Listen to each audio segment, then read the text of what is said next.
C'est un joli clin d'œil aussi en écho à la conférence de Grégoire Borges d'avoir un parrain littéraire dans nos actions. Vous voyez à quel point c'est un enjeu aussi qui est important.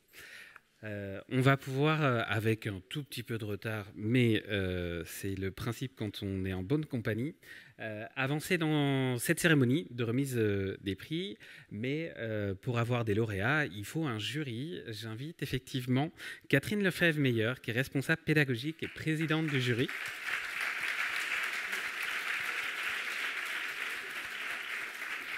Bienvenue Catherine, qui va vous parler du CRU 2024. Je vais les descendre pour que tout le monde puisse m'entendre. J'espère que c'est bon pour tout le monde. Bonjour à toutes et à tous. Je suis ravie d'être là avec vous. Je rentre tout de suite dans le vif du sujet. Vos dossiers, après 11 ans, vous commencez peut-être à avoir l'habitude, mais ils sont juste spectaculaires, magnifiques. Désormais, c'est des projets porteurs d'une réflexion pédagogique, artistique et bien souvent politique, dans laquelle vous intégrez une dimension géographique et sociale des territoires où vous exercez. Vous faites de cet exercice un tremplin pour mettre en avant la qualité de réflexion et de pratique que vous déclinez chaque jour auprès des enfants et des familles. Vos projets deviennent de véritables perles qui mériteraient d'être lus par les instances qui nous accueillent aujourd'hui. Vous lire, c'est comprendre que notre profession ne s'improvise pas, qu'elle s'appuie sur des pédagogies et des penseurs, qu'elle s'informe et suit les recherches et les avancées scientifiques. Vous lire, c'est comprendre que notre profession s'interroge sur les changements et les besoins sociétaux, afin de s'adapter et répondre aux besoins fondamentaux des enfants et soutenir les parents. Notre profession évolue. Vous lire, c'est voir combien notre profession est créative.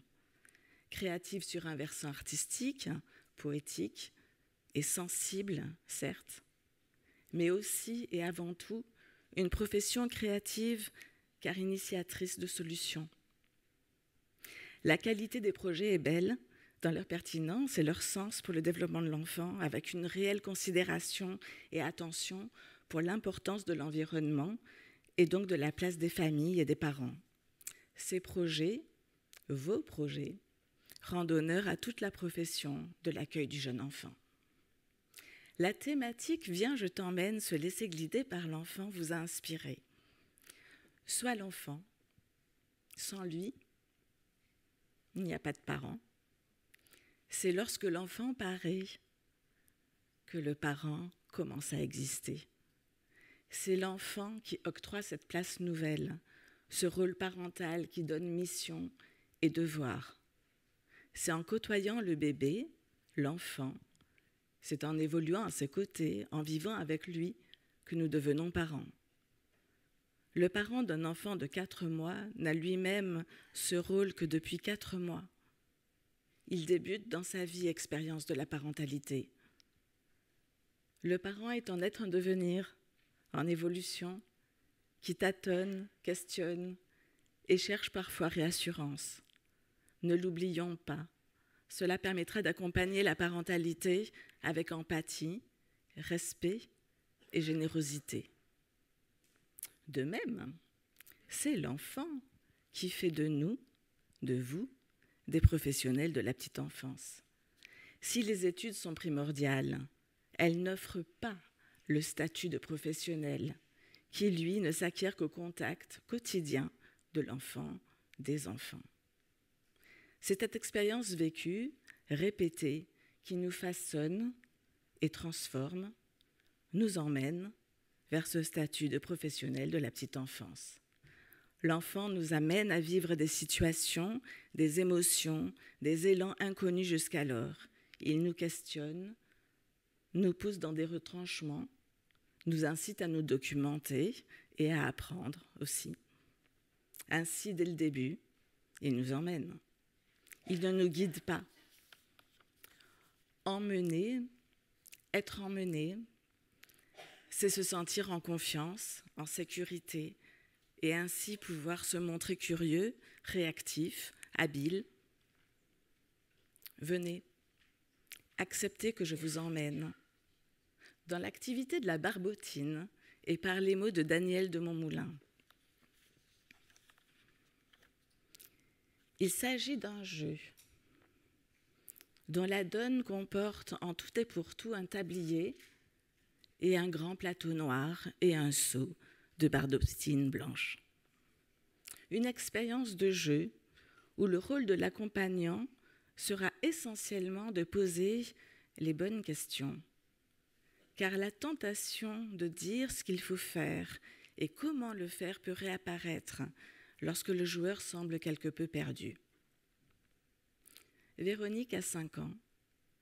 Placée devant la planche de barbotine, elle demande « Qu'est-ce que je dois faire ?» Je ne réponds pas. Et la question revient à plusieurs reprises, encore et encore, de plus en plus insistante. Comme un merle s'égosille au sommet d'un arbre voisin, je dis à la fillette « Écoute le merle, qui lui a appris à chanter ?»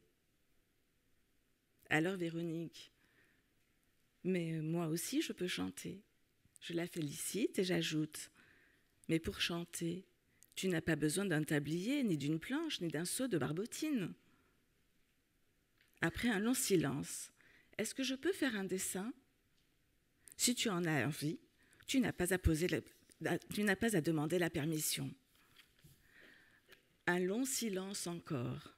Puis, le petit index plonge dans la barbotine et se met au travail. Une maison, un soleil, un pommier et ses pommes. L'ensemble occupe la surface d'une page de cahier dans un angle de la vaste planche. « C'est fini !» déclare la petite, visiblement ravie.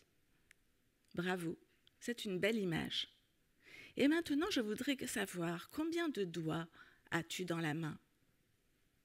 La question fait rire la petite. « 5, voyons. » C'est bien ce que je pensais. Un doigt pour dessiner, et les autres alors, ne seraient-ils pas un peu jaloux ? Rire encore. Petit silence, puis les bouts de ses 5 doigts effleurent la barbotine et vont se déposer sur le plateau noir en un geste répétitif, une giboulée de flocons.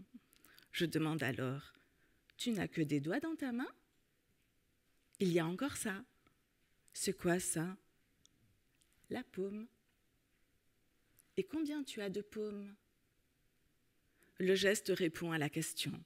Des traces de mains ouvertes, doigts bien écartés, se multiplient sur la surface de la planche jusqu'à ce que se produise l'accident, une glissade imprévue des mains.